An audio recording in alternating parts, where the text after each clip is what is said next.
I have 6 p.m. and so I would like to take this moment to welcome you all to the school committee meeting of August 26, 2020. I'm going to do an order of roll call for our school committee. Please recognize yourself when I call your name. Zona Butler. Present. Tim Lepre. Present.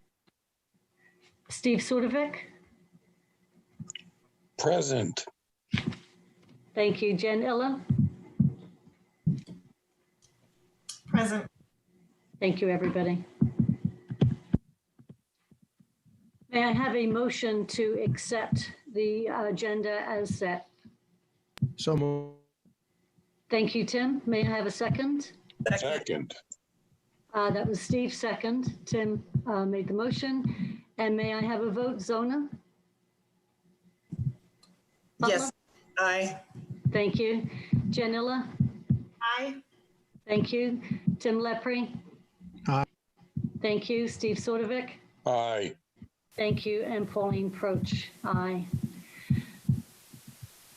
I am Pauline Proch. I am chair of the Nantucket School Committee, and I am asking you to permit me to confirm that we have our agenda attendees or speakers present as well, please. When I call your name, please just respond aye.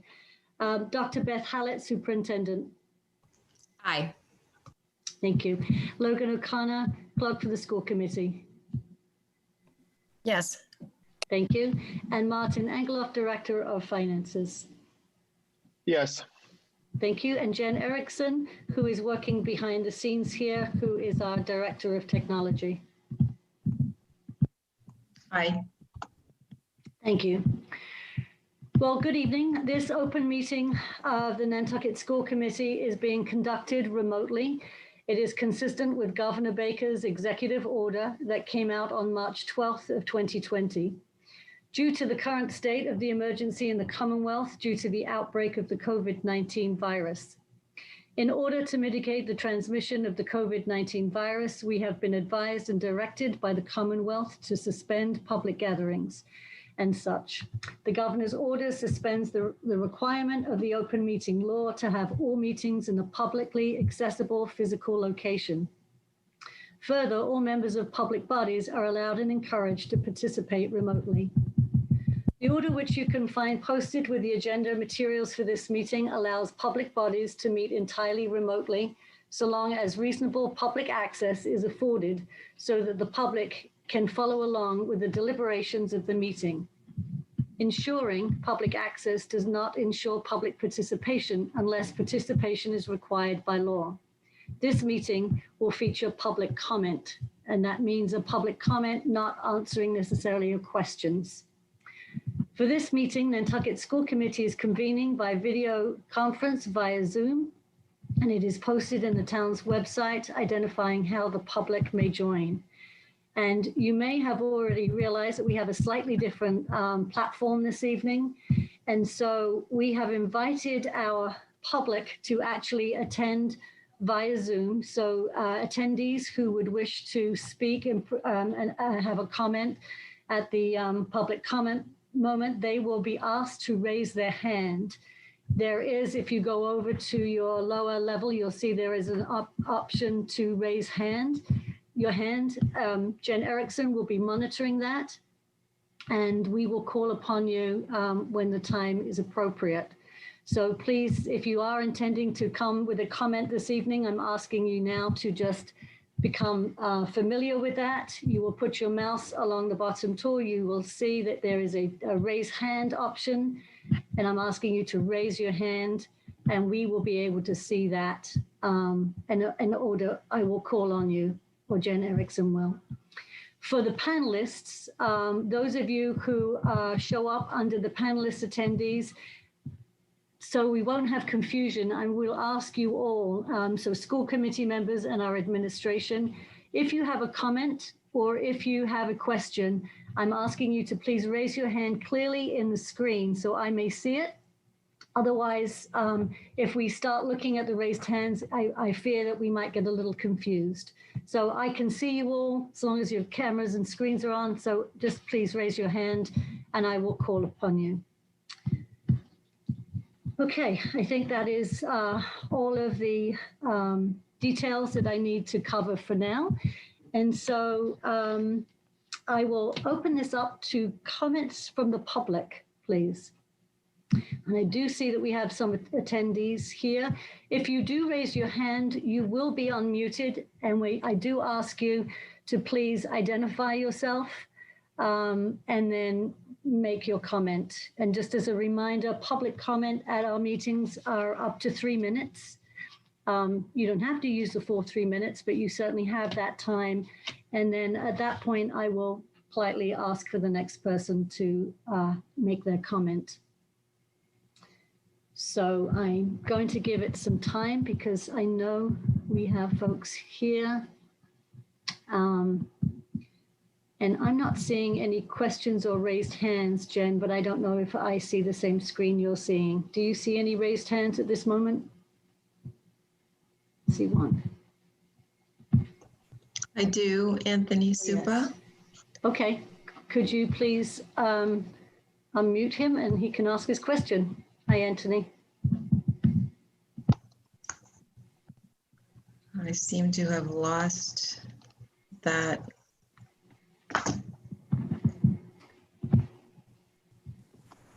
I think I got it. Did that work? There he is. There we go. Hi, everyone. Thank you. I just wanted to comment on the last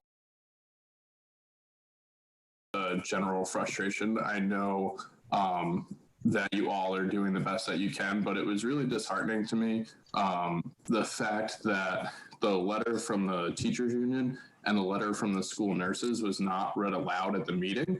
I understand that you all said, you know, it's available on the website, but one of the things that I found really frustrating about that is that, you know, some community members are watching from TV at home, and they may not have access to the internet, or some of our people in the community we know are illiterate because English might not be their first language, so they were unable to read that letter. And I think it was really frustrating how, you know, we kept saying we want to hear from X, we want to hear from Y, but we didn't hear, in my opinion, from the people who are going to have to deal with this remote learning and in-person hybrid situation every single day. And disheartening is just really the best way I can explain how I'm feeling right now. I know myself as well as a lot of other teachers, there's a lot of anxiety right now because we are 5 days away from school starting, not the month like everybody keeps saying. When you have a job, you should walk in knowing what you're doing on day one. That is one of the first things we're taught as teachers, to be prepared and be over-prepared. And as much as we've been doing things, we don't have what we need to start in person, in my opinion. And I think there were just some voices that were left out of the last meeting. Thank you. Thank you, Anthony. Are there other comments?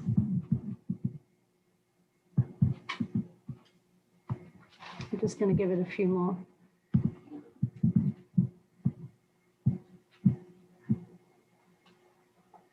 I don't see any raised hands and I don't see any other comments. Do you see any others coming in, Jen? I do not. Okay. All right. At this point, we will close public comment. Thank you. We'll move on to presentations and discussions of interest. And I'd like to invite Martin Engeloff, who's our Director of Finance, to go over the fourth quarter budget update with us, please. Hi, good evening. Fourth quarter usually comes around this time of the year, unfortunately, because we have to wait for the hard close of the fiscal year, as well as to receive all the information for the school lunch program from Chartwells. So as you see from the attached chart, this year we have utilized 99% of the school budget. The appropriation this year was $1.382 million higher than the previous year, and 83% of the total expenses in FY20 were for payroll, which is very typical for us as a school district. I usually go over some of the bigger items that were covered with end of year funds. This year was a different kind of year. We, as you all know, everything halted in March, and we never resumed school. So it was very difficult to do end of year projects, which we usually do, having in mind that we had to keep the buildings clean and kind of empty, and construction as a whole came to a halt for about 3 to 4 weeks. So with that being said, we utilized end of year funding this year for purchase of, as usual, for technology. We did purchase 125 Dell computers at a cost of $116,500. We did do reshingling of roof of NHS academic wing and boiler room, which came a little under $75,000. And then also did a phase 2 of the hallway locker room, painting and locker replacement at NHS, which was $69,500. As you remember, we started this project last year and used upwards of $100,000 last year as well. So this was phase 2 to finish that project.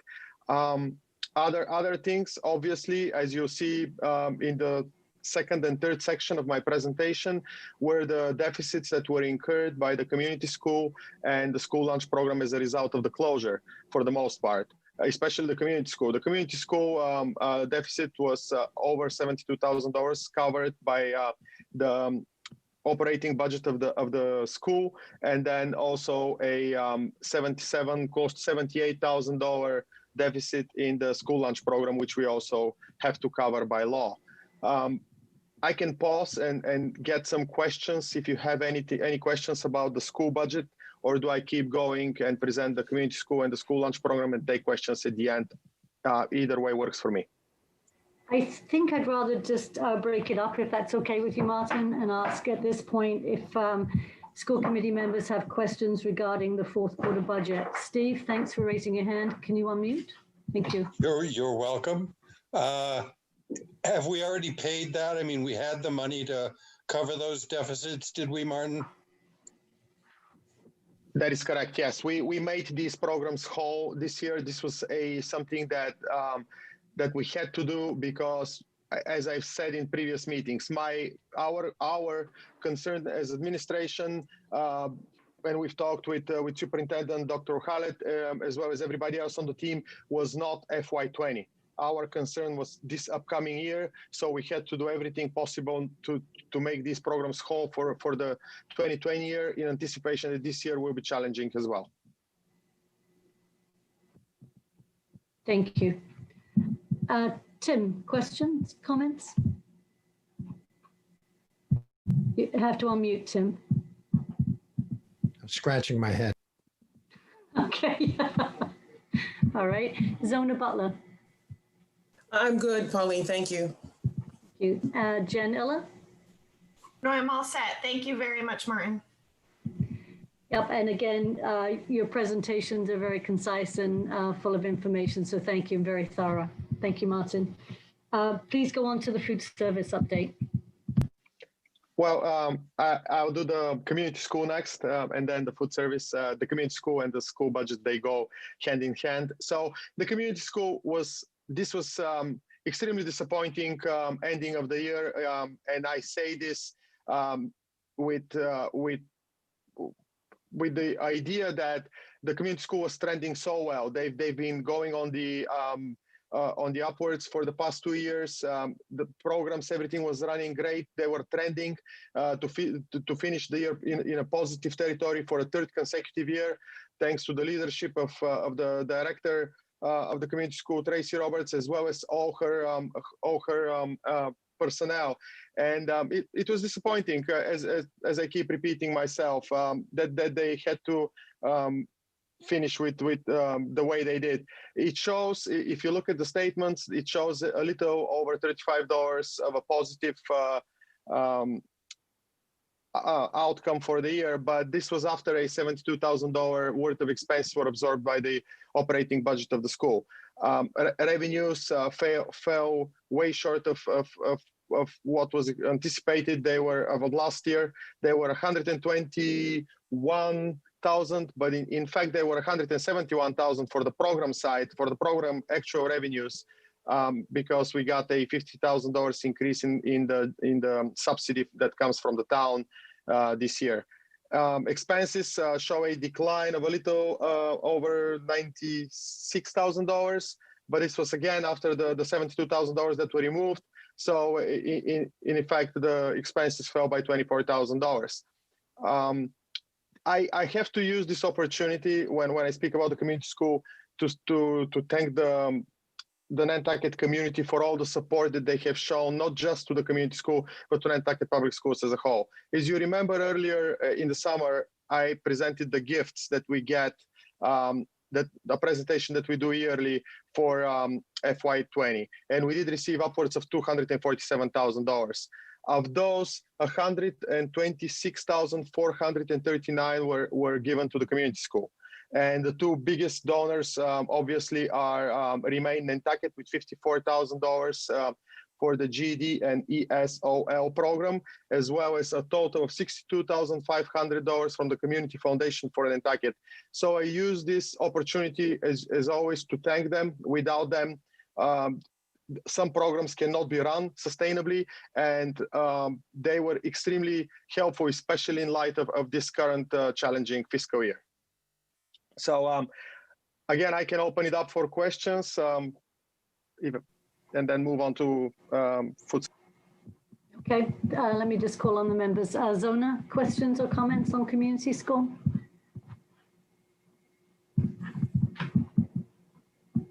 I'm sorry, you're muted, Zona. Okay, Martin, I was just hoping you could state for the record what caused the deficit. I just think it should be just said plainly for the record. The deficit was caused by the COVID-19 closure. There is no other reason. All the other previous quarterly presentations that I've given, they were trending positively. I had no doubt that they're going to finish. They're going to at least break even. Actually, my projections were showing a positive outcome for the fiscal year. So the closures were the only reason that I see personally that they finished in a deficit. Thank you. Steve Sudovic. Yeah, Martin, does that mean like from tuitions and fees and such that people would have paid to participate in programs? Yes, that is correct. Yeah. Thanks.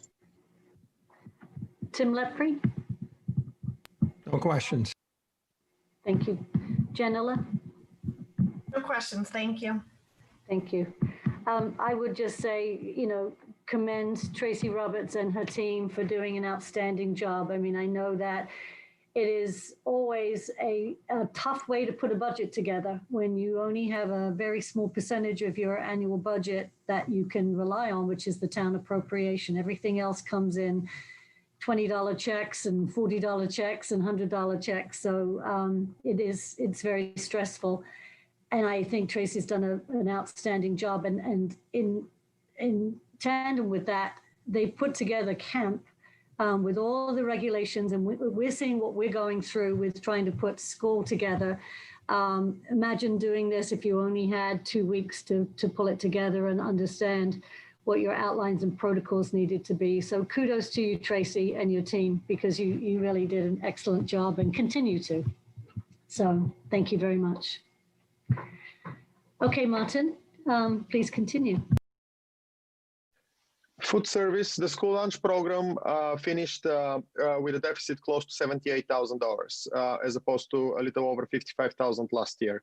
The $16,000, I did some calculations on the basis of the last actual month that we were in operation, which was February. Those are very imperfect projections. I don't want to say that they in any way are exact. So I attribute at least $16,000 of the deficit this year to the COVID closure. The reason for that was obviously we had a huge drop in revenues, close to $145,000, and we had obviously a reduction in corresponding in expenses of $115,000. So it was essential for us what happened with the seamless summer option, meaning that we were allowed to serve food and get reimbursed at the free rate for lunches and breakfast. And I've pointed out for a lunch it's $3.54, and for breakfast it's $1.84 for Nantucket for fiscal year 20. The reason I'm saying this is because as we continue to serve lunches and the state approved the application to reimburse all the meals served, regardless of whether the students were or were not on a free or reduced program, this brought in about $38,000 in federal and state reimbursements that otherwise would have been much lower figure. And it also allowed for any family in the community that needed a lunch or a breakfast to be able to go and pick it up from the food truck that was generously used and provided by Island Kitchen. So again, thank you. Huge thank you to Island Kitchen for the support that they provided, because without them, they were essential throughout this closure.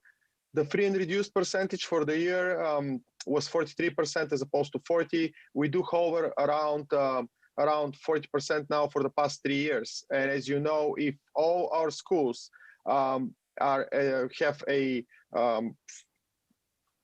eligible students free and reduced above 40%, the whole district might apply for a waiver and become a free and reduced district. It's mostly driven by one school in our case, so we cannot do such an application. I'm just providing an information as to what will be possible if those percentages stay the same or go up. Again, 7,093 lunches were served. I'm sorry I missed to provide that information, and 7,097 breakfasts with the help of Island Kitchen. So again, this is a huge help for us. Again, I want to commend Logan O'Connor for all the help that she did with procuring some adopt a lunch tray program, which we received over $15,000 from generous donors, mostly anonymous. So it's a huge thank you to the community. I mean, this is a presentation that I focus less on the numbers and much more on what was done in light of the crisis that we were in and all the help that we were given by all the organizations on the island and individuals. So thank you. And I'll open it for questions. Thank you, Martin. Tim, questions? No questions, but I appreciate the thanks that you're giving out and the supporters that showed up to buy a lunch. Thank you, Tim. Zona Butler? Yeah, I want to thank you, Martin, for the information. I also want to put a thank you out there for Linda Peterson. I know she is struggling with some medical issues right now, but I think she was right there every day doing her job, if you will. But thank you for Island Kitchen. Thank you, Nantucket community, Ms. Peterson, and everyone that had a hand in that, making sure that the children didn't miss that meal. Yeah, thank you, Zona, for mentioning that. Very important. Steve Sudovic. Yeah, kudos to all of the above again. And Martin, one question, the reimbursements end when school starts or not?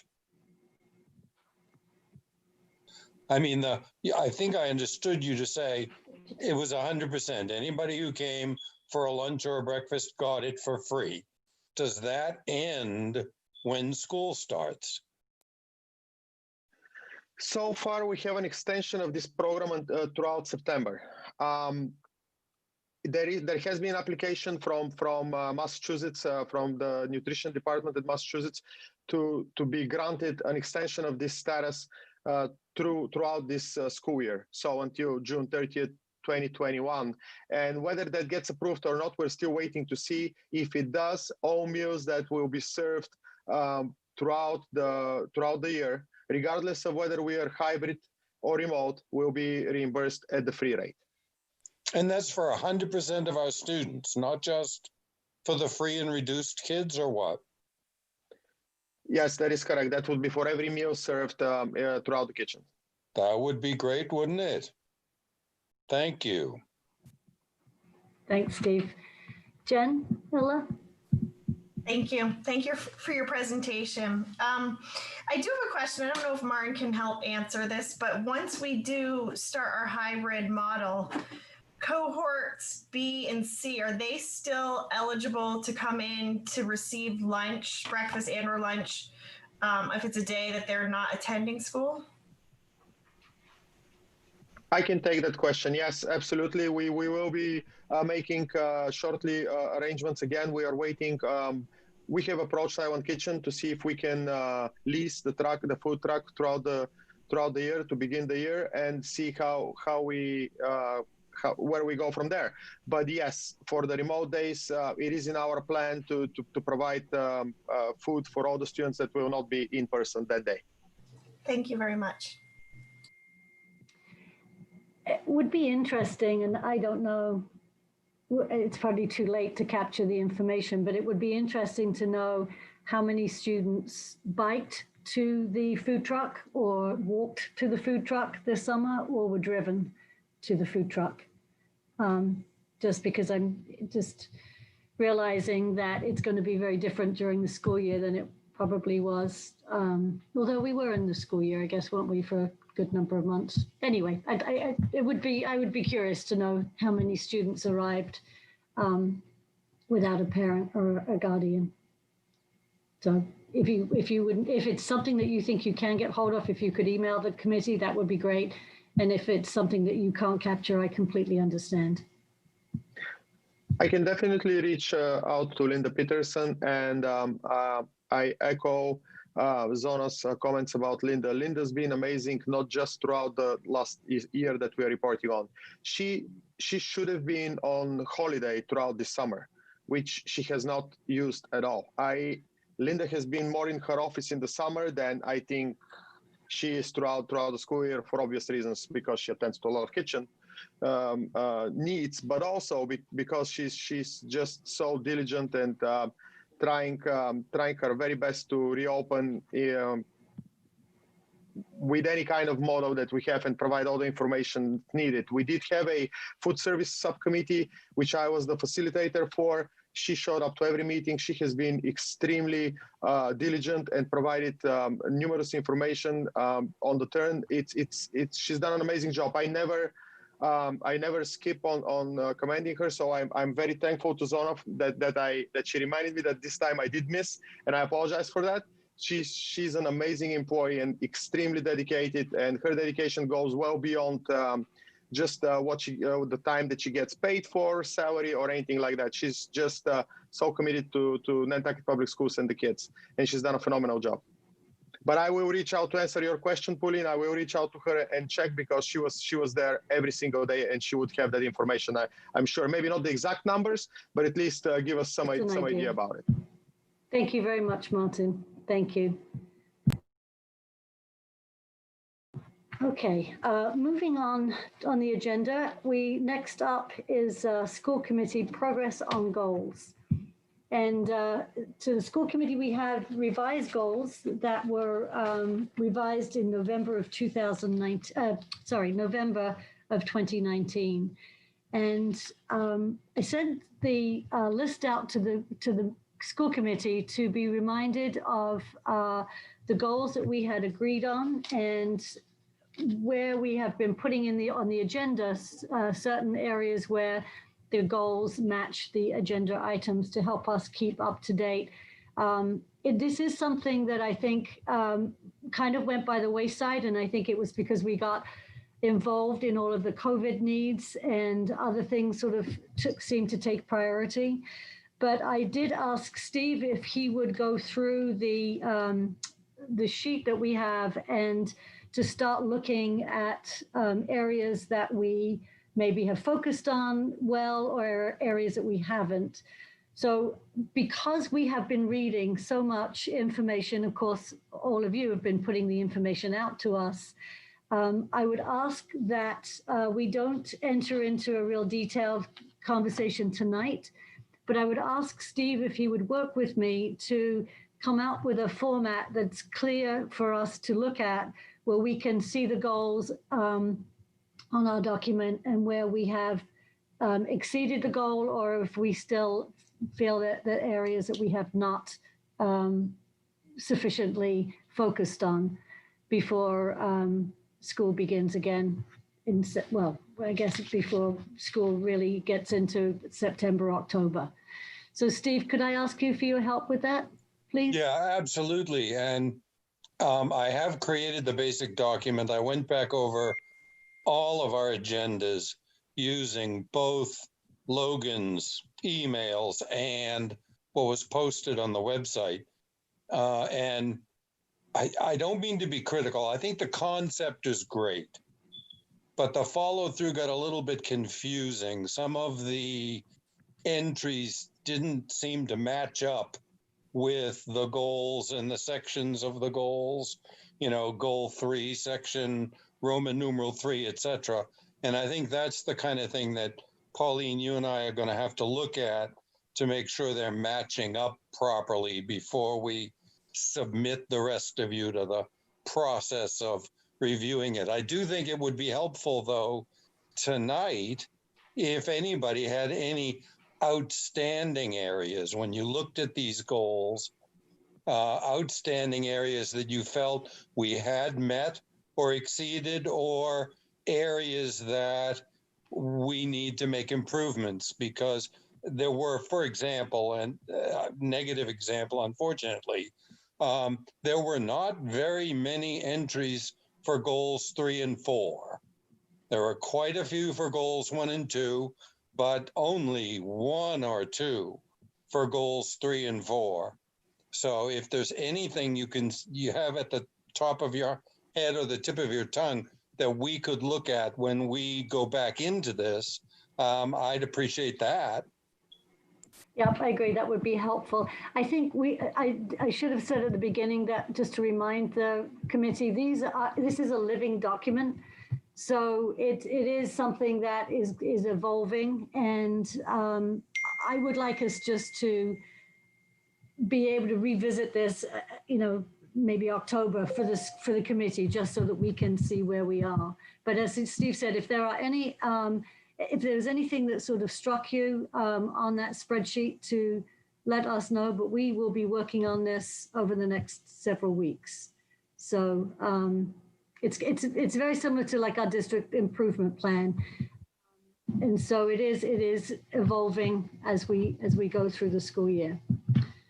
Any comments on that? I'll ask Zona Butler. As long as we are on the same page as to that last column with status update will be filled in. Yes. That's the goal here? Okay. Yeah. I have no questions. I've done pretty much the same thing that Steve said he's done, because I wanted to, get that information myself, but it does need some work and fine tuning. So thank you, Steve. Yeah. Yeah, and if I may add, Madam Chairman, I think one thing we didn't do was look at the evidence column. And I think there are quite a few things in the evidence column that we could have listed and should be listing, because we do them on a regular basis. So that's another one of the things I think we need to look at and put in the summary. Agreed. Yep. Thank you. Tim, comments? You're muted, Tim.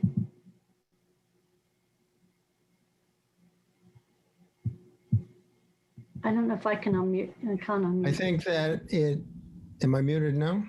No, you're not. You're good. Okay. I mean, we have done this in the distant past, but it became sort of a rote filling in check marks. And I think Steve's point about evidence is important in considering these things. Because you can always check off something, but it doesn't mean you've actually done something. Thank you. Jen? Illa? No comments, no, but as we work through, this draft, I will reach out to both of you if I have anything that pops out. Thank you. Terrific. Thank you. Beth, did I see your hand up earlier or no? Yes, please unmute. There we go. I just wanted to say, if I remember correctly, because I remember our discussion with this new goals format and model at the beginning of last year, or while the draft was being created, the goals were designed to kind of be a continuation goals over multiple years, very much like you mentioned, our district improvement plan, which is a 3-year model. And a lot of the content was based on the Department of Education's conditions for school effectiveness. So they are lofty goals in that they are very overarching, and they are definitely to be continued. And I think that's something to keep in mind as you're looking through, because they may you may be able to reach certain parts in certain times based on what is happening, but over the course of several years, such as our district improvement plan is put into place, you'll see different ways that the goals are either being met or worked on. So just something to keep in mind. I just wanted to mention. So thank you. Thank you, Beth. Thank you. Okay, moving on to the new policies. We have 2 policies tonight that we are being asked to vote on. One is on face coverings, the other is remote learning. Beth, would you like to speak a little bit on both of these policies, please? I would be happy to. So these 2 policies have been reviewed by the policy subcommittee. They come directly from the Massachusetts Association of School Committees as part of their suggested and proposed new policies. The first one that we will talk about is the face coverings, which is policy EBCFA.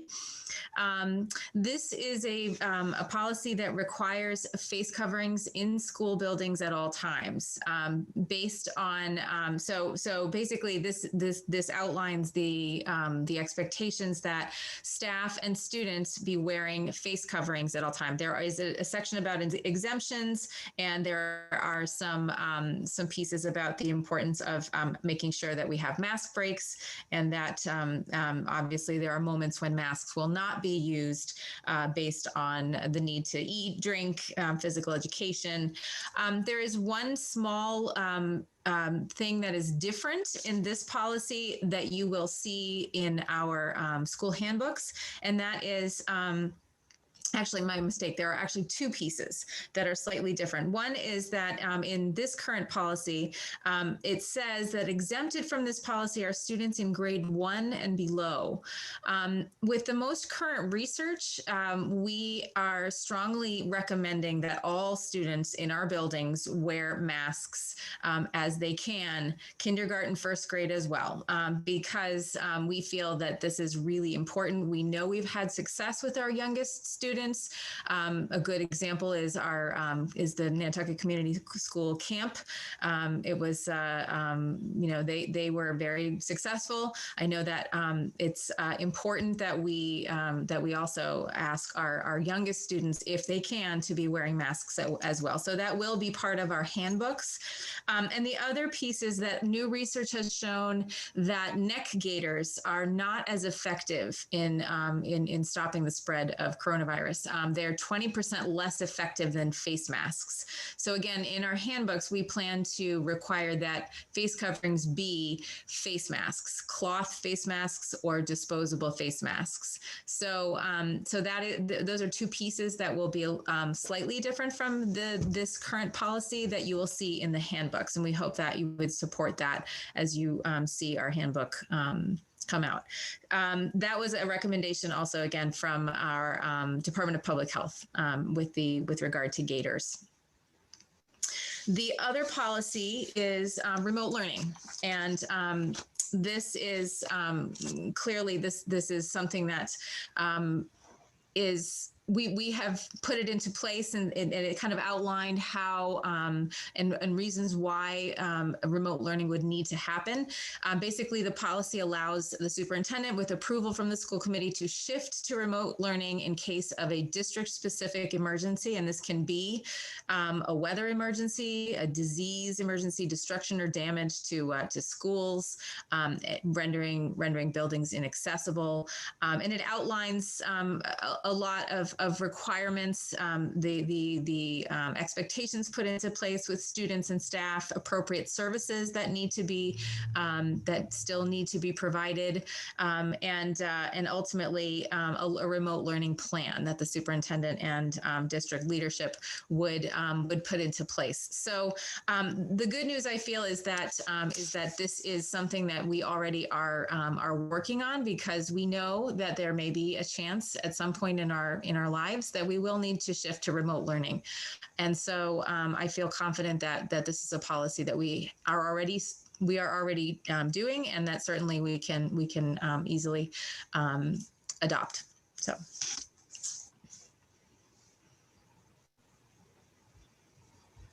Thank you, Beth. Sorry.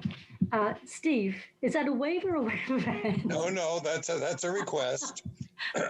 Beth, are you suggesting, and if you're not, I am, that we amend this policy to cover those two circumstances before we vote on it tonight? Because I think that's the appropriate way to do it, so that we don't have an inconsistency. It is up to the committee to make that decision. It would probably, they will come out in the handbook, but if there needs to be an amendment in order to include those two pieces to make them slightly different, then I will support whatever the committee wishes. But again, like I said, it's up to you. Zona? Logan had her hand up first. Oh, okay, Logan, sorry. If I may, through the chair, Pauline. Yes. Steve Storvik, are you referring specifically to the face coverings, or are you making a more general statement? No. The two things Beth mentioned. One was face coverings for younger kids, and Yes. what was the other thing, Beth? The use of the neck gaiters. Yes. That those be specifically amended into this policy before we vote on it, so that there's not an inconsistency between district policy and our handbooks. They do not need to be, because that can be a rules and procedures that's written by the superintendent and put in place to go along with that policy. So they can go in as stated, and it doesn't need to be amended or voted in a different way. Okay, may I ask, I do have one other suggestion to make that might require an amendment, and that is, I really think the district should be supplying masks to staff to suggest that they bear that expense in this emergency. Come on. Steve, I think I attended, sorry, my dog is barking. I attended Mike Horton's walk through the building the other. Sorry, he had mentioned, Mike Horton, that they are ordering masks for teachers, and I believe that's the same for all of the schools. Should teachers choose to wear those masks, they're of course invited to wear their own, but as our policy says, they can't wear gaiters.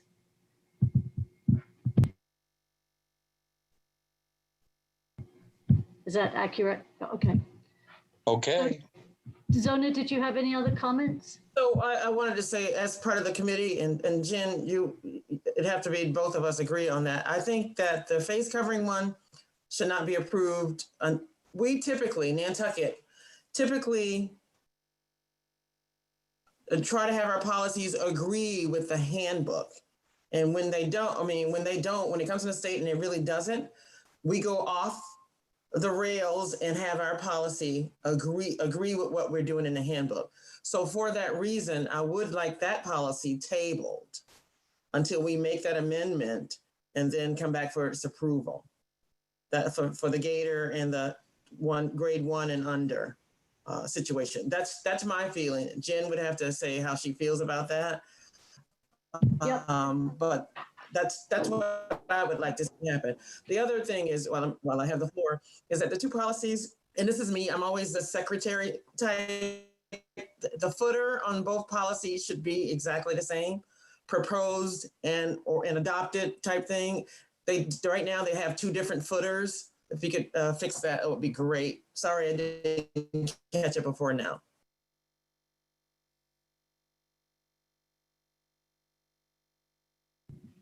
Thank you. Jen, I'm going to go to you for comments, and then Beth, I know you had your hand up too. I agree that I would like to table this until our superintendent has the opportunity to add the rules and procedures for the mask wearing. There's a lot of conversation happening on the mask listserv right now. And I did take note that there are some districts that are specifically listing the types of masks that are acceptable. And I think that would be helpful to our families. And for example, blue disposable surgical masks replace daily, fabric masks, at least 2 layers, face shields along with surgical and fabric masks are acceptable. So something along those lines to help direct everybody of what we are accepting, I think would be helpful to have and appropriate to have in our policies. Thank you. Okay. Steve, hold on one moment. Beth, did you have a comment? You muted. Actually, it was along the same lines as just that I would be happy to make the adjustments needed, and of course we have a subcommittee meeting coming soon, so we could certainly readdress this and bring it corrected to a vote by the time you have the handbooks as well. Okay, terrific. Thank you, Steve. Yeah, so we're back to tabling it, and I think that's a good idea. But I also wanted to mention that the superintendent has made it very clear in emails to parents and other publications, for example, that neck gaiters are not acceptable. I mean, that's clearly in the program that's being provided. So yeah, I think it is best that our policy reflect that. I hate to say it, but we will have parents who come in and say, wait a minute, your policy says district-wide this, but the handbook says this, and we just don't want to be involved in that kind of even a mini brouhaha. We have many more important things to be concerned about. Okay, so is it the wish that we table both policies, or are you willing to vote on the remote learning? I have no problem with the remote learning. Okay. Well, I will move then to ask for a motion to approve the policy IHBHE on remote learning. So moved. So moved. Thank you, Tim. Second, Steve Soderbeck. Sure. Thank you. Zona Butler, may I have your vote? Sorry, I missed the vote. My internet was unstable. What was the vote? Sorry. So we have tabled the face covering policy, but we have a motion out on the floor of IHBHE, which is the remote learning. Aye. Thank you. Janella? Aye. Tim Lepre? Aye. Steve Soderbeck? Aye. And Pauline Proch, aye. Thank you. Moving on to the vote approve of the anticipated vacancies based on plan and safety and protocol rollout. Beth, can I just ask you to give a little bit of information on this, please? Thank you.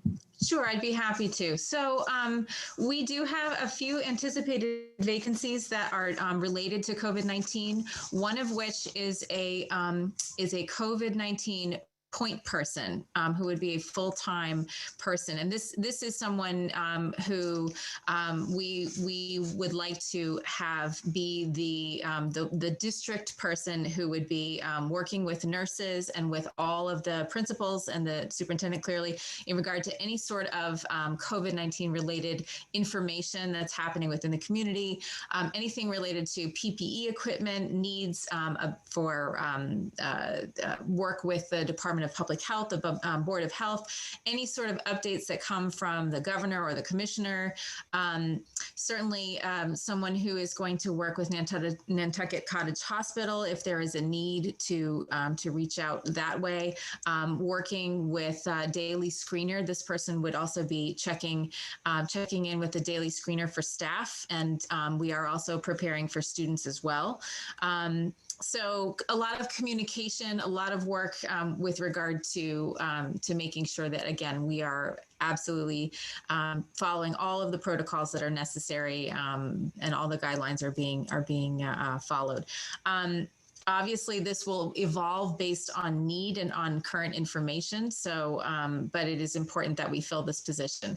I will say that in other districts, the superintendent has been this person, this COVID-19 point person, and I'm very pleased that that we have that we are able to provide this position to, and it can be filled by a more professional person within the health field, and I feel that that's going to be an important piece. So I'm happy to have that. We also are planning to add additional TAs under the nurses assistant realm. Again, this all is about health and safety. We're trying to make sure that we have 2 healthcare professionals in each building, and that is important. So we know that NIS needed an additional person to have 2 people to attend to any issues in the nurse's office. So that is also an anticipated vacancy. And of course, we know that things are evolving, and it's possible that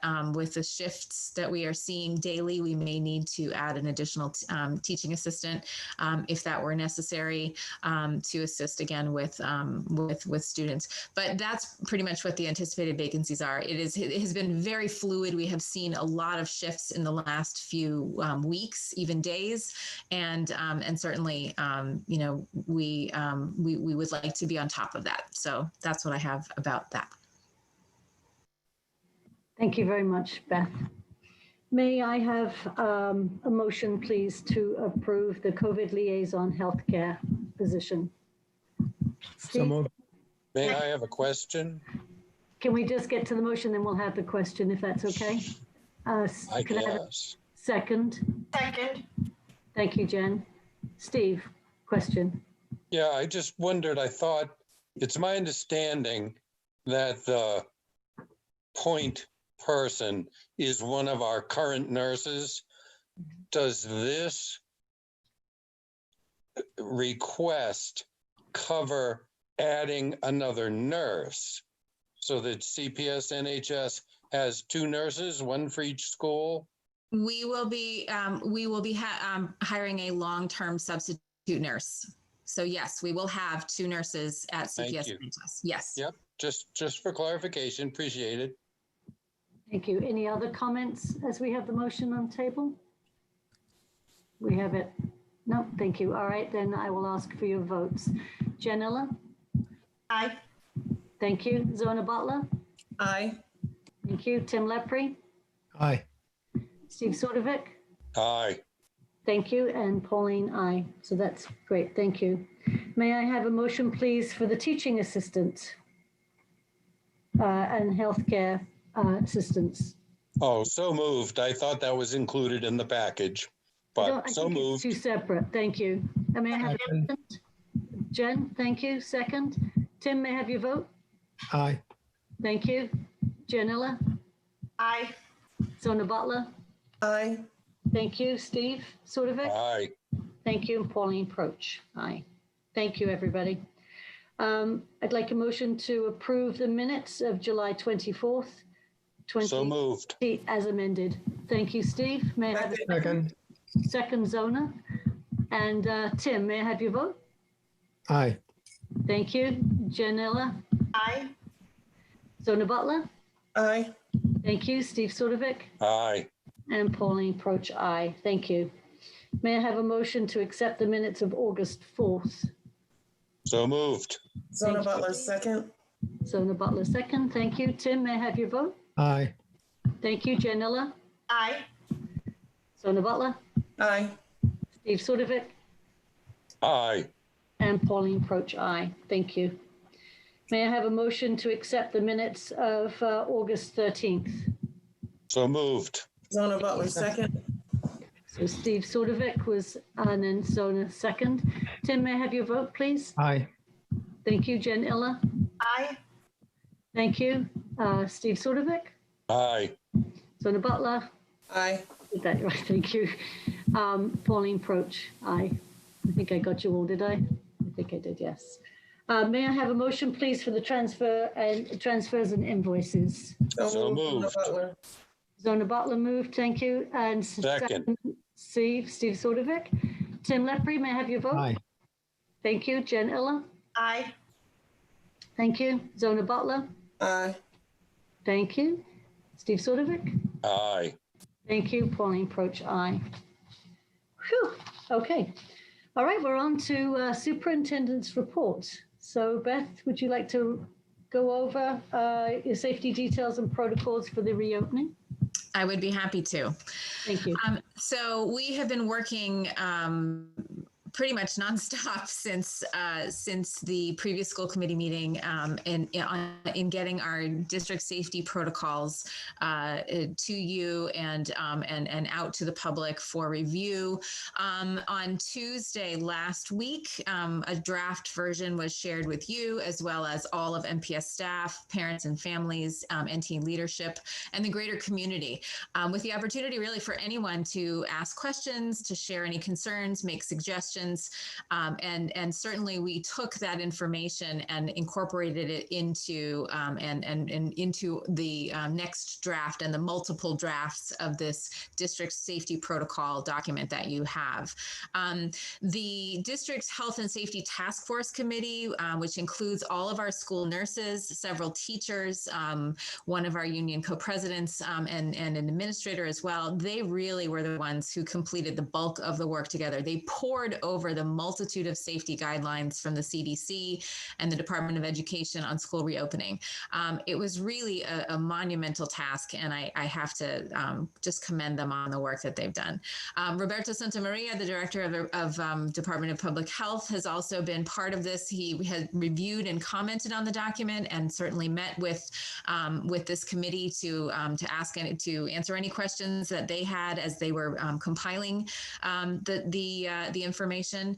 As of yesterday, the protocols have been finalized and were sent to the school committee earlier today, and also the NT leadership, and will go out to the staff, the district staff, and the public no later than tomorrow morning.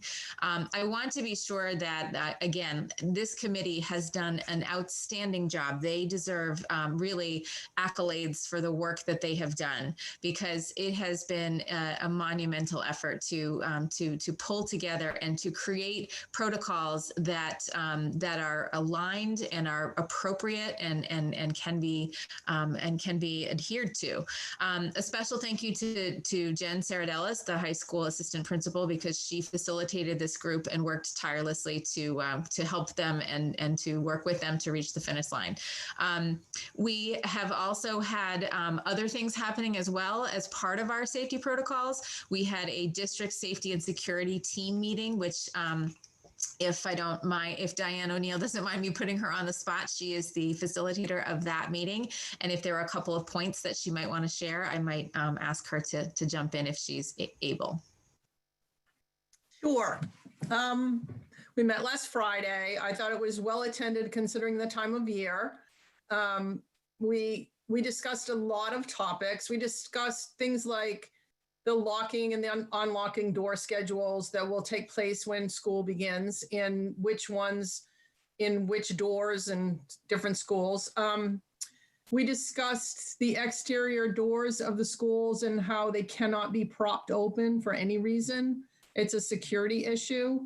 And we discussed and agreed on all of these things. We discussed how we would safely distance students outside when they were waiting to come into the buildings.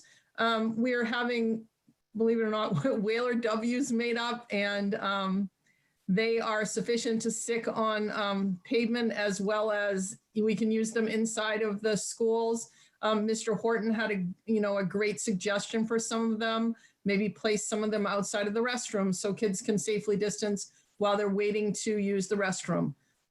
So we had some discussions over that. We discussed how the movement inside the schools would go, how the building supervisors and I will work with the principals, things like, which stairwells will be up only and down only. We talked about fire drills. We talked about how we would deal with, in an emergency where the kids would go, the egress. And that's I think that was pretty much everything. We talked about having how contractors on site would work out. And I stressed that all of our contractors that come on site, they've all been Cory checked and they all are issued badges like we have. So it's not an issue, and that they would have to check in with the front office of each school, which is normal procedure anyway. We had our CO walkthroughs today, and those went well. And that was kind of all. I don't have anything else. I think that was it, unless someone else that was there can think of anything else. But those are pretty much my notes from last Friday. Thank you. Thank you, Diane. That's great. I knew you would have much more extensive notes than I did. So in addition to this team meeting, we are also in the process of pulling together, actually no longer in the process, we have finalized our building protocols. Each building principal and assistant principal has been working on their own building-based protocols, and those documents are included in the overall district safety protocol document. On the last page, there are links to each of those. Since our last school committee meeting, building-based safety and security teams have been put together with teachers, with building supervisors, with Diane, and also with some of you school committee members. I know you have attended some of those, to do some walkthroughs, to discuss different issues that are coming up, to get feedback. And I think that's been really important. And I know that certainly this has been happening. And of course, everything is in a much more abbreviated time, because we have to get these out and we have to be ready to go. So it's been great to have feedback from teachers and students as well. I know some of you have had, in fact, I think all of you have had, when I say you, I mean principals. Every principal has had a student forum and has allowed for students to be part of the discussion and part of the solution, and thinking about how they also can be the voice of following protocols. So it's been important to have their voice as well. Parents and our parent community advisory have also been looking at these documents and have been asking good questions. So we certainly have brought in the greater community to be part of our protocols with regard to our district safety protocols, but also our building protocols. And certainly it's been a real crunch. We've been trying very hard to make sure that we are having all of those pieces put into place. I'm not going to go through each of the building protocol pieces, but you can review all of those within the safety protocols document, and certainly ask questions and bring back any feedback you have there. I certainly want to take the time to thank Diane and her staff. They have done a remarkable job at getting things ready with regard to moving furniture around, making sure that things are spaced out appropriately, moving things, making sure that everything is ready to go. I mean, it's been such an important thing, and the building supervisors have been really fantastic. I also really want to thank the district leadership team. They have come together in a very challenging time and really worked together in tandem to do things for the district with regard to protocols, to understand, to make sure that we are on the same page when we are providing a safe and secure learning environment for students. We know that we are only days away from inviting staff back into the buildings, and we understand how important it is for everyone to feel safe. I do want to be sure to share that there is no question that there is anxiety and that there is uncertainty and perhaps even fear around COVID-19 and around returning to school.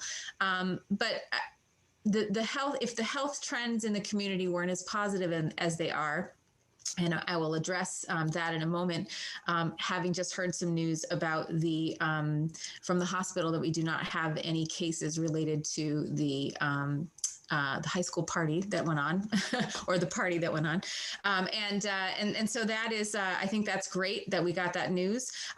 If the results from our safety audits weren't as positive as they had been, if we had any doubt that we were unable to offer a safe and secure place for children to learn and for our staff to work, I would not be as confident that we can be successful in putting our hybrid model in place. So I just want to make sure that that's clear to everybody. And so I now open it for any sort of questions that you might have. Thank you, Beth. Zona, do you have questions? No, I'm good. Thank you. Thank you. Steve? A few. I think I know the answers to most of them already, but I think it's good to get it out there because they weren't discussed in the protocols as I read them today. And it was a lot of reading. And if I missed something, I apologize. Most of us know that it's going to be very difficult to keep parents from dropping kids off before 7:40. I know it's in there, and I know we're going to press the parents, presumably repeatedly, to not drop their kids off, but they're going to. So is there going to be supervision of these pods of kids who are waiting for 7:45? So we do have each school has started to think about that. I mean, we do really want to communicate with our families that it is not appropriate to be dropping your children off early. We our policy is changing here. We are not opening our doors as early for safety and security reasons. So it is really important that we continue to communicate with our parents that we need them to be following our new guidelines here. But I know each school is considering situations where we may need to supervise children. We also have to have an inclement weather situation in the sense that we would need to make sure that children are not left out in terrible weather. So I don't know if any of the principals want to explain kind of where they're thinking this is going to go. I know many of you have put some things into those protocols with regard. And again, this is brand new. This is something that we're still working on and figuring out in the sense that we haven't had to create these protocols before. So we know that there is going to be some learning curves and wiggle room that we're going to have to be comfortable with. But I'm happy to ask any of the principals here if they have anything they'd like to share. I see Mike caught his hand up. Yep, Mike. Thank you, Pauline. As you know, Pauline, being part of our safety walkthrough yesterday, I have the luxury of 2 CPS admin interns. So with the 3 of us, we have positions in the morning, 1 person in the front outside, whole gate manning, 1 person in the CAF area as we enter a couple students in for the breakfast for the free and reduced lunch as asked earlier, and the other person in the back courtyard area, which indirectly also benefits the high school because it's conceivable that some high school students would be coming from wherever they park over off First Way. We have a plan in place with those Whaler W's on the ground to help kids notice when to socially distant. I agree with Steve, potentially our greatest crowd situation could be in the morning if students arrive at 7:15, 7:20. So we had to think of that, and we have backup plans B and C that if the crowd swells and the kids are just having a hard time keeping 6 feet from each other, one of those administrators, supervisors will move a pod or a group of them, probably 25 kids, to an area with picnic tables in the back courtyard, in the back CPS area, not in the picnic tables by the bike racks, but more closer to the building where there's more space that people forget about is actually a wide open field. In addition to that, and I know my colleagues in the other buildings have also thought about this, we have also shared our plans for what to do when there's inclement weather. NIS has the advantage of the overhang there in front of the new building. But we have looked at the gymnasium, we've looked at the cafeteria, we've looked at the foyer, we've looked at places where we could put 25 kids, because as of right now, it's 25 kids in an indoor space. But Kelsey Perkins pointed out that schools actually can apply for a waiver or have received a waiver that can push that. If the gym can hold 50 kids at 6 feet, then we're prepared to put 100 students spread out indoors when it's windy, nasty, hurricane, rain, snow, whatever. So I don't know if Pauline wants to elaborate on that, but we shared those plans yesterday. Yeah, no, thanks, Mike. And similar conversations were also had with Jen Saradalis and Mandy Vassal. So it is something that I think everyone's focusing on now as they've come through the main protocols. Now it's sort of these details, but thank you for bringing that up. Yeah, I just wanted to hear that it was somewhere on your agenda. I didn't expect necessarily a final plan, but just that these things were being considered. I noticed what seemed to be an inconsistency in the NHS breakfast safety plan. The first sentence says the students will get prepackaged breakfast to eat in their classrooms. And the rest of the paragraph says NHS and CPS students can get breakfast in the cafeteria. I think those are inconsistent. Should that first sentence be disposed of? I mean, how could they eat in their classrooms if it's before school? Martin, you have your hand up, and then I'll go back to Michael Horton. The idea behind this was for them to pick up their prepackaged breakfast in the cafeteria and move into the classroom and eat into the classroom. So I'm sorry if that's confusing. We can reword that. But the idea is for them to, because CPS, NHS being older kids, they can go and pick up their own breakfast and then come back in the classroom and have it there. I guess it did seem inconsistent to me. And there's a technicality, unless the NTA has agreed, their contract says no students shall be dismissed or directed to them before 7:45. So I just wondered if that was an issue. And that was something that was discussed, but I see Mike Horton's got his hand up. So Mike, please go ahead. Steve, I'm glad that you brought this up because it does need to be worked out. At CPS, I recognize that issue because as far as I know, it has not been agreed that teachers would supervise students in their classrooms for breakfast in the morning. Therefore, what we have decided at CPS, and I strongly encourage the high school to do the same thing, that if we provide supervision in the cafeteria, which by the way can hold up to, I think we counted 40 students at 6 feet in each space the other day, which yes, is slightly larger than 25. But I suggest that we start with supervision, whether it's someone who signs up for that duty in the morning or it's an administrator, between 7 and 7:45, that we do that in a CAF. And maybe we start small with the sign up is up to 25 students. And then depending upon how it goes, we can extend it, if allowed, up to what the room can hold. Keep in mind, and we discussed this with Pauline yesterday, that, with honoring the 6 feet between desks, we're roughly at 55% capacity in our buildings, maybe 50 to 60%. So the number of students on any given day who are probably going to take advantage of that morning breakfast will be down as well. So I'm just going to lobby hard for the high school to make that change to align with CPS and say we will just supervise it in the cafeteria and not dismiss the kids to the rooms that early in the day. Yeah, look, and in the spirit of collegiality, Mike and others, if you have to go beyond 25 and there are waivers already applied for to be able to do that in a space that can hold more kids, if DESE comes after you with handcuffs, I will personally provide your bail.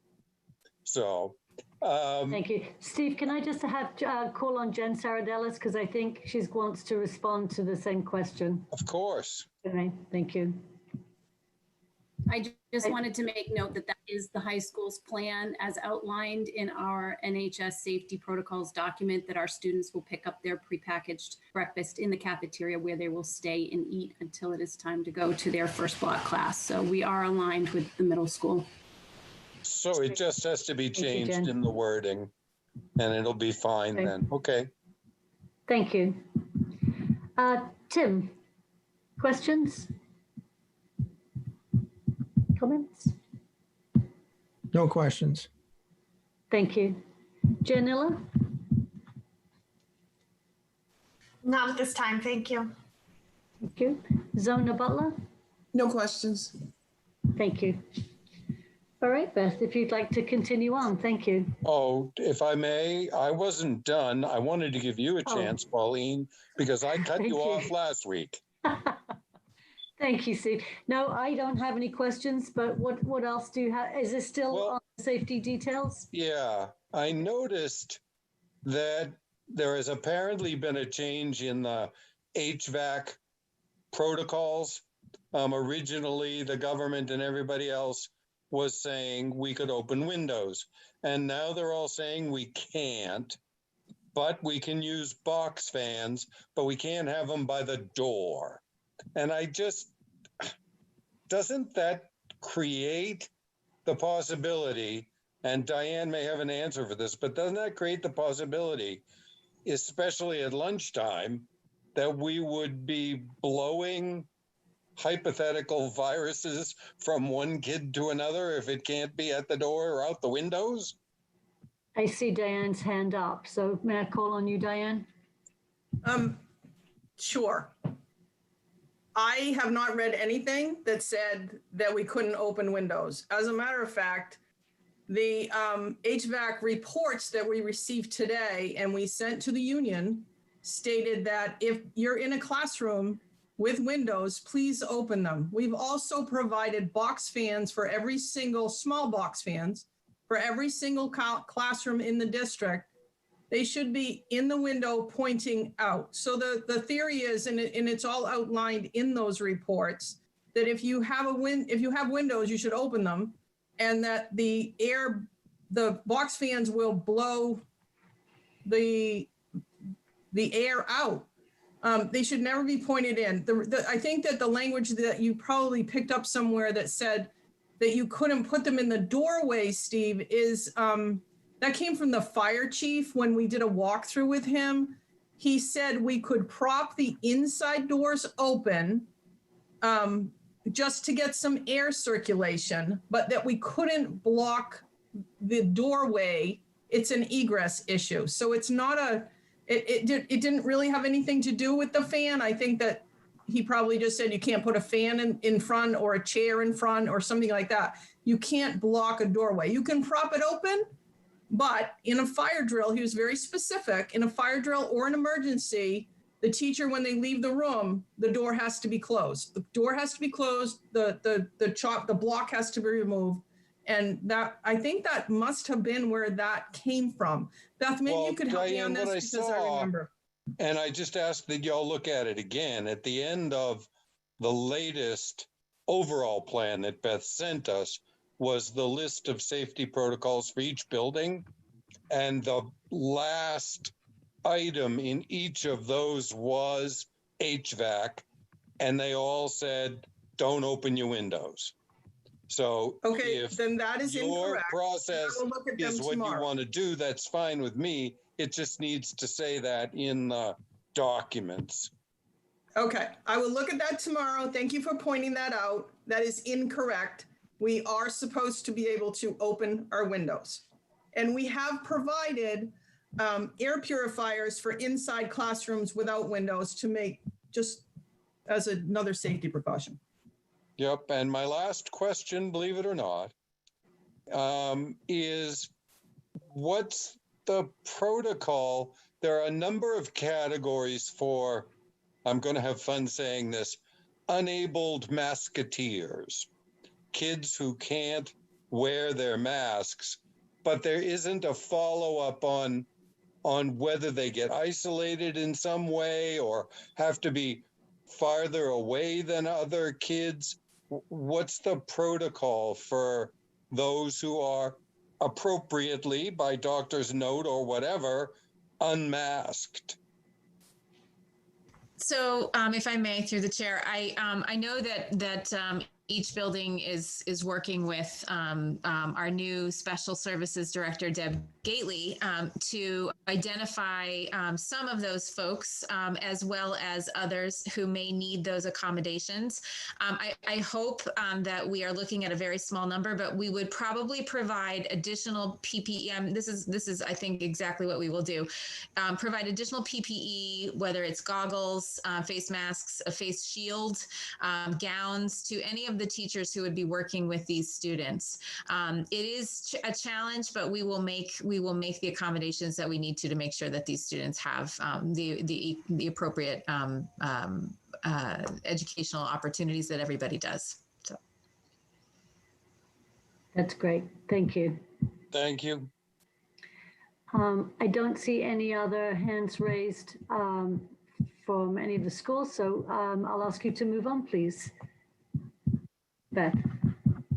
Thank you. Of course. One moment here. Let me just get my notes. Hiring.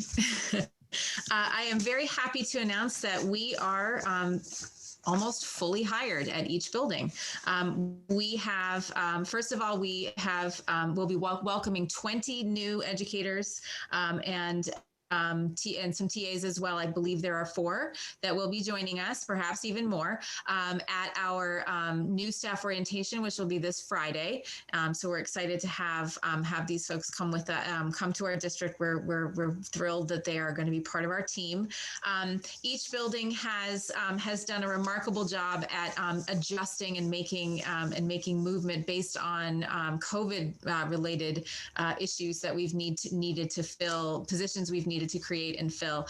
The one position that we are struggling to fill still is our ESL position at the elementary school.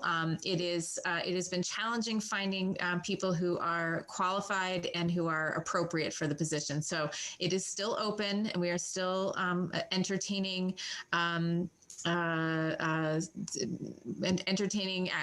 candidates and folks that would be available for interview. But at some point we will have to make the adjustment. We are very close to the beginning of school, and if it's not, particularly for a program such as ESL, it is not appropriate to just hire someone who is not qualified. It's a federally mandated program with some very distinct, important pieces, and so we want to make sure that we have the appropriate person in place for that. Other than that, though, we are really good to go with hiring, and we're very pleased about that. Shall I continue, Madam Chair, with the enrollment update? Yes, please. Yep. Sure.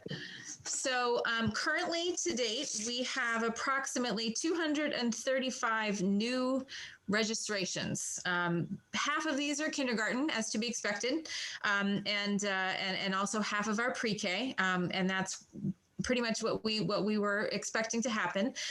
About 20 of these kindergarten students were in Pathways last year. And this is a large kindergarten class, but we knew about that in January. So we were prepared, and it was important for our planning purposes to know that that was going to happen. 22 of these 235 new enrollments are seasonal families. And so we do have a few seasonal families who have decided to stay and join the Nantucket Public Schools. And we do have 8 additional students who did register from seasonal families and then changed their mind. People are still struggling with making decisions, and so we are trying to be as fluid as we can. It's challenging because with the hybrid model that we have, every single child counts, and it's important for us to know so that we can be prepared and have our buildings appropriately prepared for all of the students who would be coming in person for part of the week. So I can give breakdowns, but it is a changing situation. We are still seeing enrollments we are hoping that that will slow down very soon, so that we can be ready to start on September 16th. Great, thank you very much. You're welcome. Zona, do you have any comments or questions on the last two items? Oh yeah, Beth, how many did you say seasonal registrants we had? Currently 22 students from folks who are seasonal residents. What does that mean exactly? So it means that any folks that were here owning summer homes, 22 students. I don't know how many families, it could be multiple siblings, but there are 22 students who we have enrolled, whose parents and families are going to stay, and their children will be enrolled in our schools. And these are new students? Yes. Okay. Will you be able to send us that hard copy report that we usually get? Yes, we did not put that together this week simply because we are it's still a fluid and it's changing every day. But yes, of course, we will be able to do that. Okay, that'd be great. Thank you. Sure. Great. Jen Illa, do you have comments or questions on the last items? No, thank you. Thank you, Beth. But I do echo what Zona just said, because it's nice to have that hard copy and to see in between, see which schools we're seeing the increase in and which grade levels. So thank you. Okay. Of course. And we would also probably want to say publicly, as we've said before, that if parents are considering enrolling their children into the public school, to please do it sooner than later, because obviously there are so many plans and protocols going into place. It really is helpful if we can know how many children we are expecting. So thank you. Steve. Oops, yep. You got to me quicker than I thought. Sometimes that happens and I'm not ready. And I've lost track of what I wanted to say. What was the last topic of discussion? Enrollment. Oh, thank you. The flip side of enrollment. And I want to give some kudos to Mr. Horton, because I'm really enjoying his weekly video updates for CPS, because he covers exactly these things. He also keeps track of how many kids have withdrawn. Do we know, compared to the 22 we've gone up, how many we think have withdrawn for the district? From our last report, I want to say, I think it's in the 20s. I just don't have the data in front of me. I apologize. But I do know that we're looking at an increase from last year, including, calculating in the withdrawals. We're looking at an increase of about 30 students. So we are currently at over 1,700. I think it's about 1,711. Again, moving target, things could change up or down depending on what happens in the next few weeks. But may I say wow? Yeah, you can say wow. Okay, Tim Lepre, comments, questions? No, I think it's always interesting to see how this roulette plays out on opening day. Yep, agreed. At this point, I again would like to thank Beth and her leadership team, her committees that have worked tirelessly, Logan O'Connor, who is just putting in more hours than there are in the day. Our union leaders who, signed up to do this position, but they have certainly been working overtime themselves with all of what has been going on. To our teachers, our nurses, our parents, everybody is just fully committed into helping us do the right thing, the right thing for our community, for our students, and for our staff. So really enjoyed walking through the buildings with Mike Horton and Mandy Vassell and Jen Saradelis and our admin interns. It was lovely to see everybody, and our SROs were there, and our nurses and teachers. And so it was really a great opportunity. And everybody's working so hard and really giving this some really great thought. So thank you all, because it was surprising to me, not really surprising, because I know you've all been working hard, but after last meeting. I think it was literally the next morning we were all started getting all of these protocols and things to start reading. And it's a ton of work. I mean, just listening to Demo and listening to Diane O'Neill talking about all of the needs of cleaning and everything else and moving students. And it's overwhelming. So thank you all, because I know you're all tired. You must be all tired. And I appreciate everything you're doing. Okay, so I'd like to go on to ask the school committee for their subcommittee work. If you just want to raise your hand, if you have any comments in your subcommittee or work groups that you would like to comment on. Jen, Illa, please. So I just want to mention that policies committee has a meeting on Monday. So if you do have any other questions about the mask or comments about the mask policy, can you please reach out to Zona or myself? Thank you. Great, thank you. Anyone else have their hand raised? I will just report on the Nantucket Education Trust. We met last week. Our housing is 100% full. We are about, I think, 90% at this point full with school staff, which you may remember was our original mission, and then hard to believe now, but back many years ago, we had a recession and we had a lot of empty units. And so we expanded our housing requirements and we opened it up to town employees and also to the Cottage Hospital. But I would say that I think we're about 90% school employees. We have 12 units down at Cow Pond. And I know that committee has been working very hard. I, again, enjoyed the walkthrough, as I just said, so thank you very much. I've also been part of the parent committees, the outreach to the parent and community that Beth runs. Steve and I have both been in attendance, and we've got a lot of great input. I know we've got some teachers who attend that meeting who are also parents, and I thank them for their input and also really helping us out by being outreaching to other families and coming back with information for us all to help with the decision making. So I just wanted to say that. Thank you. Moving on, we don't have a student council representative, and I'm assuming we won't until school is back. So we'll leave that one for now. I'd like to talk about the agenda and when we are going to meet next. You'll see on the horizon, we actually had a meeting set up for the 1st of September.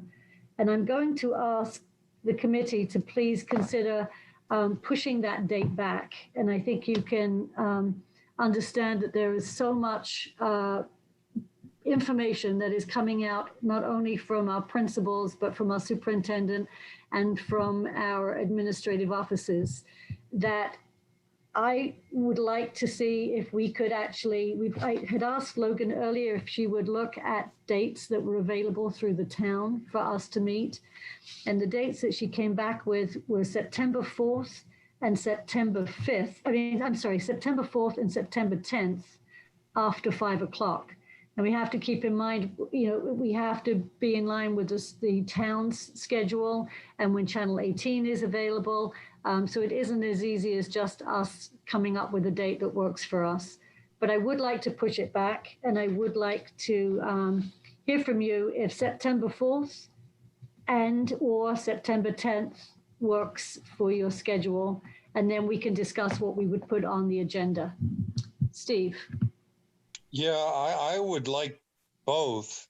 As I mentioned to you earlier today, I think with recent trends in diagnoses and continuous, I just think it's a good idea to meet weekly until this is under control.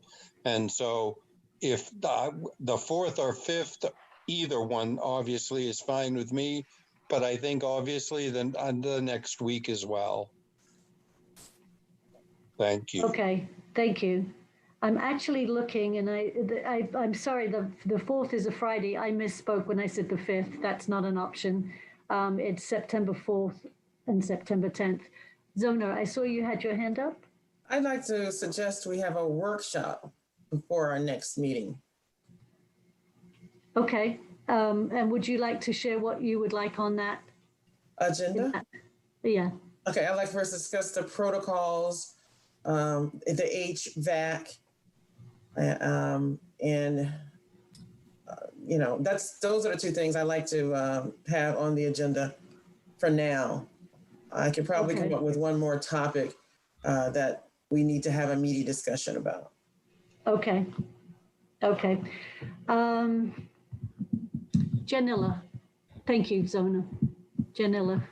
So I think a workshop would be nice. And I also agree with Steve that meeting, regularly before the official start of in-person school for our students is important. But I will say that I am not available on the 4th. That's the only thing. I'm sorry. Yes, I'm looking at that and realizing it's Labor Day weekend. And so that could be a challenge. Tim, may I have your thoughts on meeting dates, please? It doesn't bother me what days we meet, but we ought to make sure we're meeting about something, not just meeting. Iron Bottom Steve may appreciate the meetings. I might view it as somewhat more of a chore. Okay. My couch is very comfortable. Thank you, Dr. Lepre. So I'm looking at, if you take a look at the horizon, you'll see that we have a lot that's on September 1st. And then we had a second meeting that was scheduled for September 16th. I think I think it would be good, and unfortunately, if the 4th is on Labor Day, I would have to check with Dr. Hallett to see if that would work for those who would be presenting, because it is a long weekend, and I would hate to, especially with all of the work that everybody's been putting in, if people have plans, I would hate to set up a meeting on Labor Day weekend. So, but I do agree. I do think we should, at least tonight, plan 2 meetings. I understand Zona's wish for the workshop, and I think that is so that everybody can have a discussion prior to going live with the plan, which we've voted on. And I do just want to be clear that the plan we voted on was the hybrid last week, but the language of the motion was to approve the protocols. How we choose to do that, I think, could be helped by the workshop so that we could ask questions. Is that your thinking, Zona? So that you could ask more detailed questions, or what were you thinking on the workshop piece of that? Because you did mention that we can ask questions so that we can talk about it in detail and discuss any concerns we have. I also want to mention, Diane, you did mention that you got the new HVAC report and that the Teachers Association received a copy of it? Yes, that's correct. Okay, I don't see that I received a copy of it. Can you forward that to me as well? Sure, absolutely. I sent it to Beth, and I asked her, and she told me to send it to the union. I'm sorry, I will send it to you. Thanks. I assume that means you'll send it to all of us. Yep. Okay. Well, since I'm on the bargaining committee, I thought at least I should get a copy at the same time they get a copy. That was just my thought. If anyway. I may. so yes, Beth, please. If I may, through the chair, that was an oversight on my part. I apologize. It has been a very busy day today, and we will certainly get that to the school committee right away. It just came through today, and we will make sure you have it in your hands in the next few minutes. I can certainly get that to you. If I also may add, we have a lot of work to continue to do between now and the 16th. And I want to make sure that we have an opportunity to share with you. But I just want to keep in mind that we are also working very hard and want to be able to share, giving us enough time to be able to offer new information is helpful. So it's just important to just keep that in mind. It's more challenging if it's a short period of time between school committee meetings to generate a lot of information to share with you. So just something to consider. Thank you. Yeah, Madam Chair, I wasn't suggesting that you need to do hefty updates, Beth. I'm concerned about the recent uptick in cases diagnosed on the island. I'm concerned that we haven't seen a recent wastewater, to be politically correct about how we identify it, report, when I thought by now we should have one. And I think by next week, presumably we will have one. And I think those trends are something we need to keep an eye on as well. But updates from you guys, don't do more than you need to. And Madam Chair, Yes, Zona. that's my reason too. I know it takes a lot of work to prepare meetings for school committee that, our bi-weekly or bi-monthly meetings type thing. But a workshop, when we receive a lot of information that we can discuss between ourselves, it kind of takes the pressure off of them a little bit, if you ask me. But we do need to meet often. We have a lot on our plate. We have a lot happening. They all do. And if we can just, do what we need to do to be able to make decisions and make good decisions and informed decisions as quickly as possible. That's my intent. Okay, thank you, Zona. I'm going to ask Erica Mooney. I know Erica is on, and she is our town representing the town. And I'm wondering, Erica, did you want to make a comment regarding availability of meeting dates? And I don't know if you have the ability to speak. So maybe, I don't mean that. I mean, because you are on as an attendee. Yes. Oh, there you are. Okay. Hi.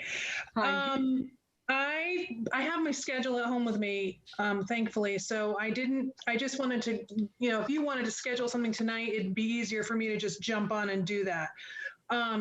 The days are really full. So having weekly schedules is going to be tough unless you want to have one during the daytime, because most evenings are already filled, with the exception of Fridays, which nobody wants. The Thursday, the 10th, there is a ZBA meeting that's supposed to get over at 4:30, so I could pencil you in for that day. I heard reference to the 16th. That is not a school committee meeting night. That's select board. So that is, I don't know where the 16th came from. Yeah, I don't know. I thought we were also trying to find anything next week. And since the 4th is the beginning of Labor Day weekend, anything at all daytime during the week next week? So you have, you would have enough time. It would have to be like early afternoon or morning. So the 31st, HGC starts at 4:30 in the evening. I have you on the 1st, but you're saying you want to cancel that. There's a tentative airport meeting at 5 o'clock. I haven't heard yet if that's going to be an absolute full-time meeting. If it's not, we could do the 2nd, but I don't know if that's going to help you since you don't want the 1st. I thought we didn't want the 1st because we were worried about all the material that Logan might have to prepare. But if it's a workshop, there's not as much preparation. Couldn't we meet on the 1st as originally scheduled under those circumstances?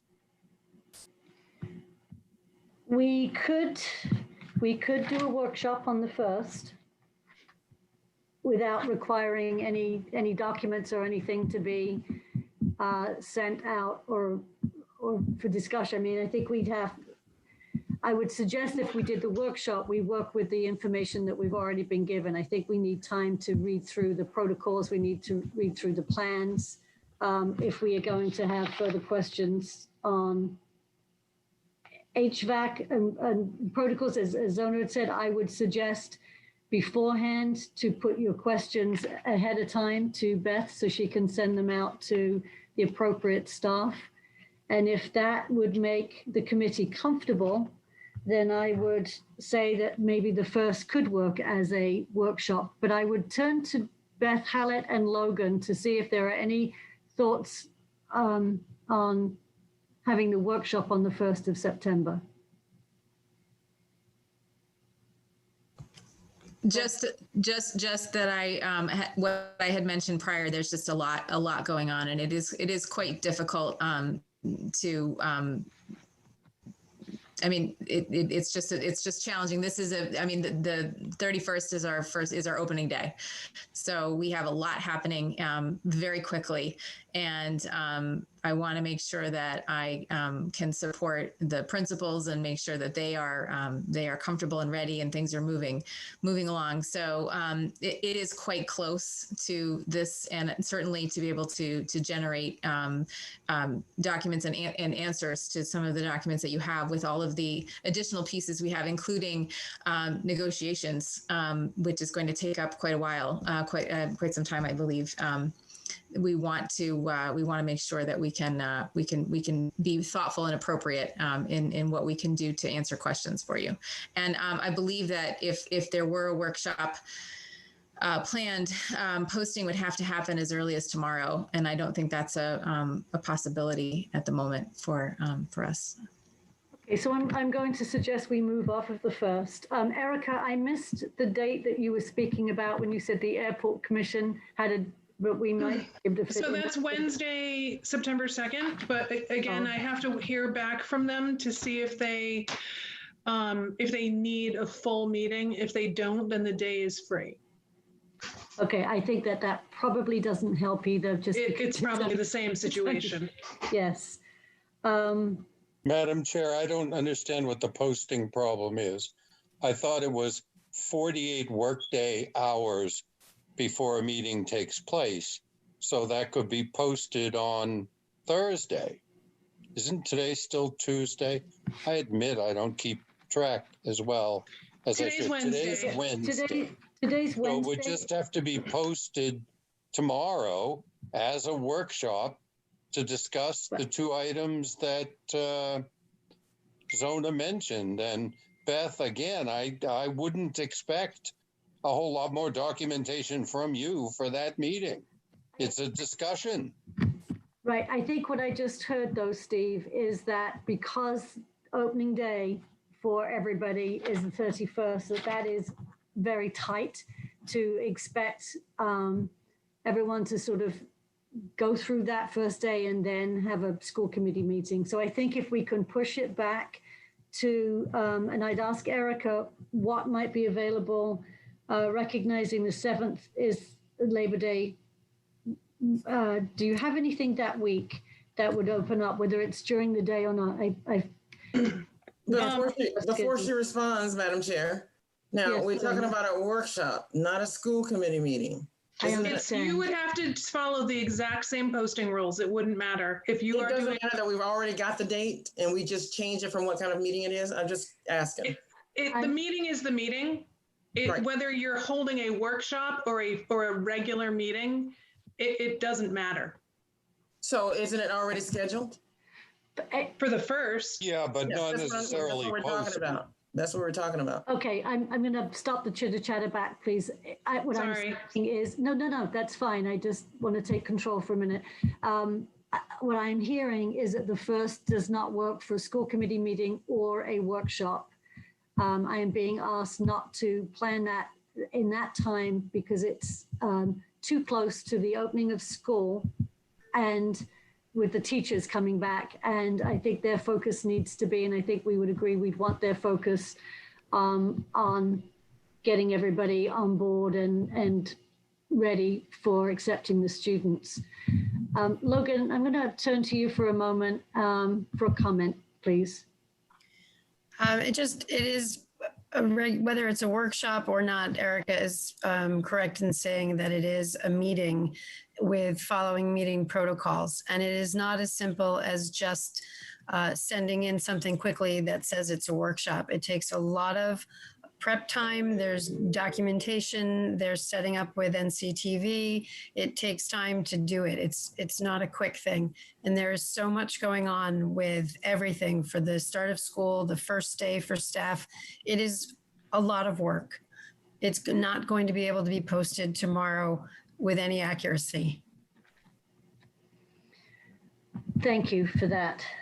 So I'll go back to you, Erica, if I may, and ask you if there are days that are free the week of the 7th, recognizing that the 7th is Labor Day. Tuesday, September 8th, anytime before 4:30. Okay. Wednesday, September 9th, anytime before 4:30. Okay. Thursday, September 10th, it would have to be the morning up until 12:30 p.m. or it would have to be the evening, 5 o'clock or later. And then Friday is wide open. Okay, thank you very much. You're welcome. So I will put this out to the school committee if they would prefer to have either the 8th or the 9th, which would have to be during the day. It would have to be before 4:30. And I recognize people's work schedules might not play with that. Or we could do an evening on the 10th. What I'd like to do is I'd like to set up a workshop, and then I'd like to set up a school committee meeting. Okay, so I'm looking for 2 dates. Jen, you had your hand up. The 10th in the evening works well for me. Okay. And you can't do either of the days if we did a workshop during the day on either the 8th or the 9th? I could do the 9th. You could do the 9th, okay.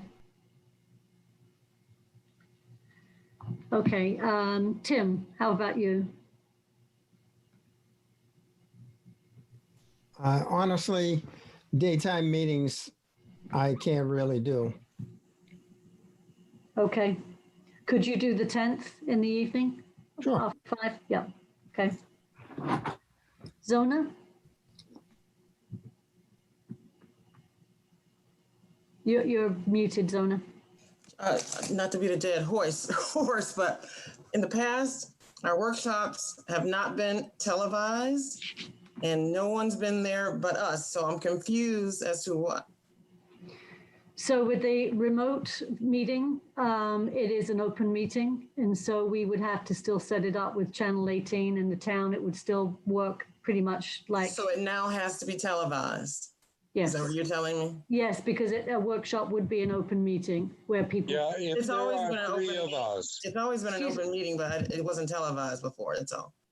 That's true, but because we are remote, because people can't come in and physically sit with us, this is the only way that we have to be open to the public. Steve, your comments, please. No, the 10th works for me. I'll respect Tim's daytime schedule. Were you also talking then about having your second meeting the following week? Just trying to look at a calendar here. How about if we do a workshop and then go into a school committee meeting? The same night? On the 10th, yes. If we started at 5 and we did a workshop from 5 to 5:45, and then you could take a break and then we could come back at 6 o'clock for a school committee meeting? Certainly works for me, but it's easy for me to say. I'm glad you said that. Tim, you already said you would be free on the 10th. Jen, you're free on the 10th, correct? And Zona? Not available on the 10th, but the 9th during the day works for me. Okay. This is a scheduling task. So I'm going to suggest You couldn't do you can't do you can't do the 10th at all? Either I'm away all day that day, sorry. Okay.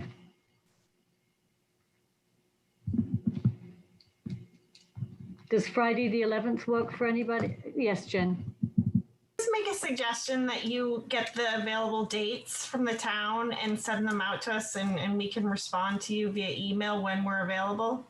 That would be great. Yes. Thank you. That's a good idea.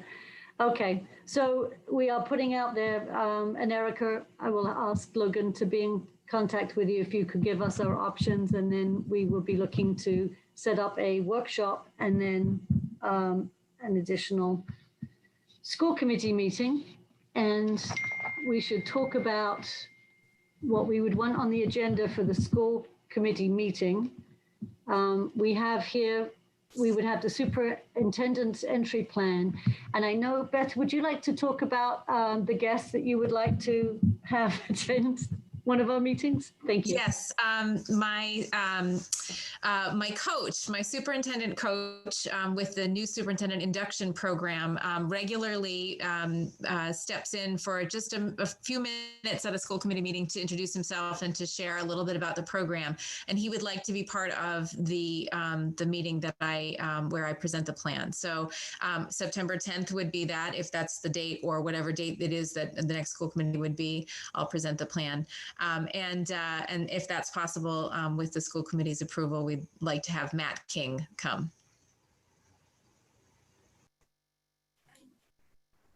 That's great. We will welcome him.